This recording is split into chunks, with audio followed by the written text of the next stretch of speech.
নমস্কার, আমি সুস্মিতা। আশা করি আপনারা সবাই খুব ভালো আছেন, আমিও খুব ভালো আছি। ফেব্রুয়ারি মাস তো পড়েই গেছে, আর ফেব্রুয়ারি মাস মানেই কিন্তু প্রেমের মাস। আর বাঙালিদের কাছে প্রেমের দিবস হলো সরস্বতী পুজো, আর বছরের এটাই হলো কিন্তু প্রথম পুজো। এই সরস্বতী পুজো এবছর আমি পশ্চিমবঙ্গের বাইরে অন্য রাজ্যে বসে মানে হায়দ্রাবাদে থেকে কিভাবে সারাদিন কি করলাম, কিভাবে কাটালাম, সেই সব কিছুই আজকে এই ব্লগের মাধ্যমে আপনাদের সাথে শেয়ার করব। তবে আপনাদের সবার কাছে অনুরোধ রইল, কেউ ভিডিওটা স্কিপ করবেন না, পুরো ভিডিওটা দেখতে থাকুন। এবছর আমরা যে পুজোতে অ্যাটেন্ড করেছিলাম সেটা হলো আরোহণ অ্যাসোসিয়েশন। এনাদের পুজো কেমন হয়েছিল সব কিছু কিন্তু আজকে আপনাদের সাথে আমি শেয়ার করছি।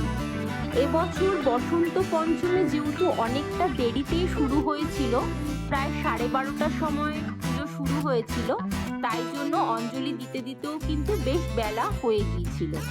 আমরা দুপুর 1:30 নাগাদ আরোহণ অ্যাসোসিয়েশনে চলে গিয়েছিলাম এবং সেখানে গিয়ে যেটা দেখলাম, ওনাদের প্রথম ব্যাচের অঞ্জলি অলরেডি শুরু হয়ে গেছে।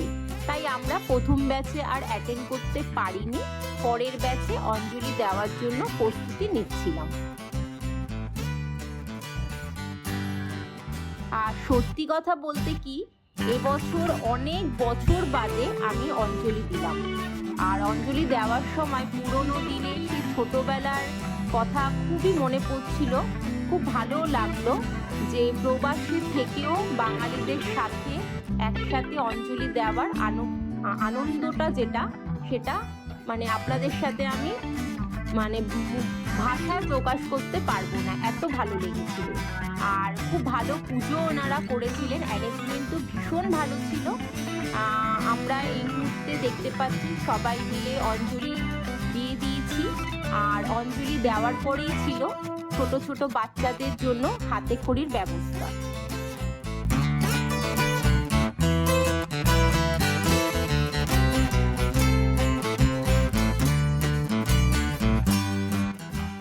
হাতে খড়ি হওয়ার পরই ঠাকুরমশাই হোমযজ্ঞে বসেছিলেন। এই সময় অধিকাংশ মানুষই হোমযজ্ঞ দেখছিলেন এবং তার সাথে সাথে দুপুরে ভোগের যে ব্যবস্থা এনারা করেছিলেন, সেই ভোগ খাওয়ার জন্য অনেকে চলে গিয়েছিলেন।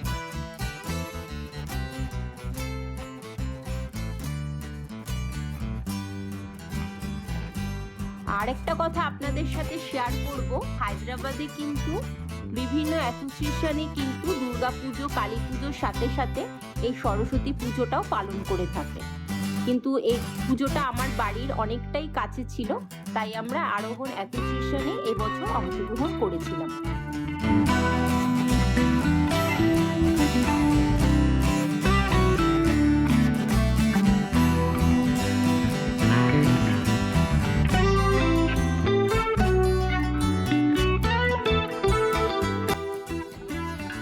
হোমযজ্ঞে কিছুক্ষণ অংশগ্রহণ করার পর আমরাও চলে গেলাম ভোগ নেওয়ার জন্য। আর ভোগে সেদিন এনারা কি কি ব্যবস্থা করেছিল সেটাও আপনারা ভিডিওতে দেখতে থাকুন।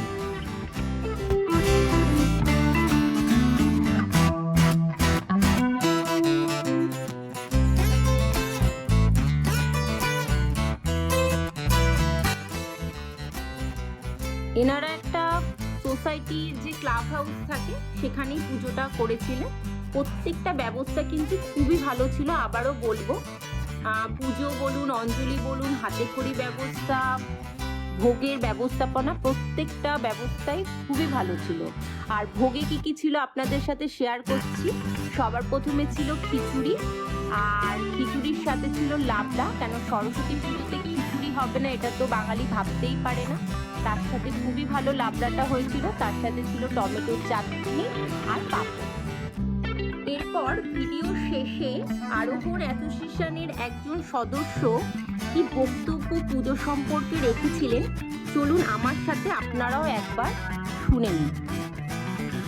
নমস্কার, শুভ সরস্বতী পুজো।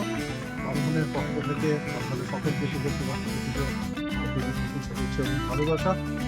আমরা সরস্বতী পুজো করছি এখানে আজকে প্রায় 300 জনের মতো লোকে এসছে, হাতে খড়ি হয়েছে, পুজো, অঞ্জলি, ভোগ, প্রসাদ, একটা জমজমাট ব্যাপার। অনেক ফিডব্যাক পেয়েছি, লোকে বলছে খুব ভালো হয়েছে, এরকম যেন আরো অনুষ্ঠান হয়। আপনারা এসছেন, তুমি এসছো, এটাই একটা বড় ব্যাপার। তো খুব জমজমাট করে সেই জন্য পুজোটা হয়েছে সকলকে মিলে। বছরটাই শুরু হলো খুব ভালোভাবে। আমার আশা দেখ সকলে ভালো থাকবে, সকলে সুস্থ থাকবে এবং বছরটা আরো সুন্দর থাকবে। ধন্যবাদ আলোচনার পক্ষে।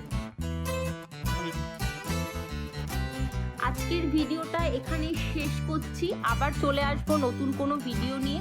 ভিডিওটা ভালো লাগলে অবশ্যই আমাকে কমেন্টসে জানাবেন। আর সবাই ভালো থাকবেন, সাবধানে থাকবেন। ধন্যবাদ।